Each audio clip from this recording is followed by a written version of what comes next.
good evening, everyone, and welcome back to the We Shall Not Sleep podcast. Thank you for joining us again this week. Appreciate you following us, subscribing to our YouTube channel, following us, and liking us on any type of podcasting platform that you may come across, whether that be Apple Podcasts, Google Podcasts, Spotify, SoundCloud, which we're hosted. And you can continue to follow us on Facebook, where our updates and stream links are posted. Well, another Wednesday here, another Camel Day gone here for us in the West. As you're listening to this, it's just past 7 o'clock. I hope you all have been doing well. It has been, my goodness, what a strange year in a way. A lot of ups this year. Still the reality of life, and that's kind of like the one thing I wanted to talk about when Jesus says, do not worry about tomorrow, for tomorrow. Well, I mean, for today has enough trouble of its own. You know, um, I think to myself when he's talking about this, and this is in the big run in the gospel account of Matthew chapters 5 through 7, where the Sermon on the Mount is delivered.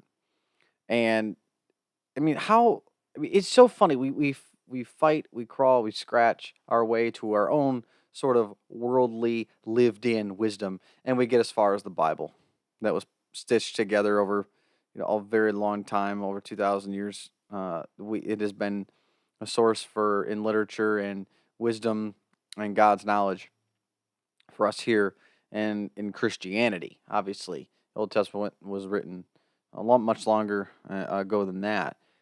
It's funny that we don't get very far away from the things that have already been said, already been written about, have already been thought, because these people have lived just like us. I mean, we're no different. We just have different ways of doing things and connecting with each other. Might eat a little bit different food, speak a different language, but we're all still human, all dealing with the same problems.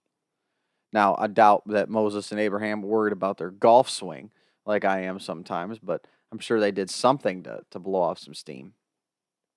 Well, when I think about just not worrying about things, I think about also like best laid plans, things that you can look forward to. And I don't think that's bad. I don't think planning and trying to prepare for what could happen, I don't think that is anti biblical at all.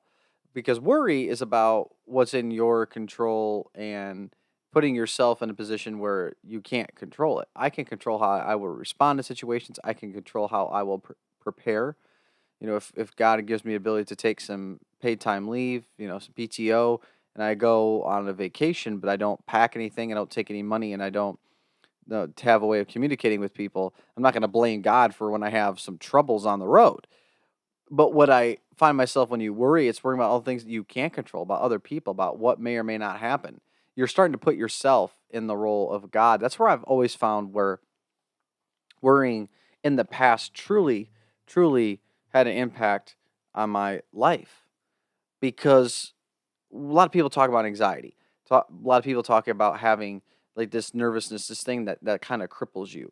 And I've been in relationships with people who've had anxiety, and I didn't really relate to them, and it was in my own arrogance because I absolutely could relate to them because I was, just put off by anxiety as a high schooler and as somebody in college who didn't understand it, because I'm like, what is there to worry about? What is there to have social anxiety? But yet I did the same thing. And for me, it's like traveling. Some of the picky things, like I'll be really vulnerable with you. What about if you're traveling all day and you're like, well, eventually I'll have to find a bathroom, right? Well, will I be able to find a bathroom? What if there's an emergency there? What if I go to the wrong hotel? What if someone doesn't speak the language that I speak? All these things that can distract you away from having a good trip. I ended up thinking to myself, oh, yeah, I'm just a complete fool trying to control every single thing and worrying about things that can truly steal your joy. I was that way in college. I was part of a ministry team called Preaching Ambassadors.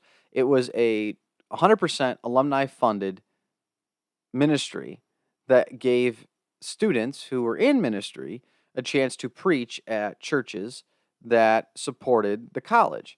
And they were all throughout Michigan, Indiana, Illinois, and Wisconsin, all the Nazarene churches. And most of these churches are small churches, less than 100 people. And I would go out 3 to 4 times a semester You would leave on a Saturday, you'd carpool with people, and then you get dropped off at your church. You stay with the host family or the pastor overnight. You would preach on Sunday morning, maybe go to the youth group, talk about the college because you're there to represent the college and the future ministers of the Nazarene church, hopefully. And then you would get back late on a Sunday night and try to get some work done, homework done, and everything else, right? That's what you would do. Well, one of the things that would cause me anxiety was, what am I going to say to these people? And I found that for the 3 years that I did that, sophomore through senior year, and then the couple years after that, I did some pulpit supply. They were terrible sermons. Terrible sermons. I did a community event like 6 or 7 years ago in our park where I got to preach a little bit, and I was awful. Oh, I was awful. And it was all because I was focused on me about how much I could bring to the table, how much awesomeness I could project out there. Sorry to, it's not a very eloquent way of putting it, but that's how I felt. I'm an educated person and I have some things to say. I like speaking, I like having all eyes on me, and I like being complimented. It was so conceited. And sometimes you still fight that today. But I was so worried. I would be like on the Sunday that I had to preach, the previous Monday, 6 days prior, I'm sitting in class. All I could think about was the weekend and say, oh my gosh, I have this sermon coming up. I have the sermon coming up. I just can't. I can't do it. I can't do it. I got to travel. I have to travel. I hated it, man. I hated it. I never had joy. It was fun going on adventures and seeing new places and seeing new things, but I didn't really appreciate the time that I had. What a shame. And that was all on me because I was trying to control. So I had found over the years that anxiety for me directly linked to things that I can't control, but I tried to. I tried to step in and play God.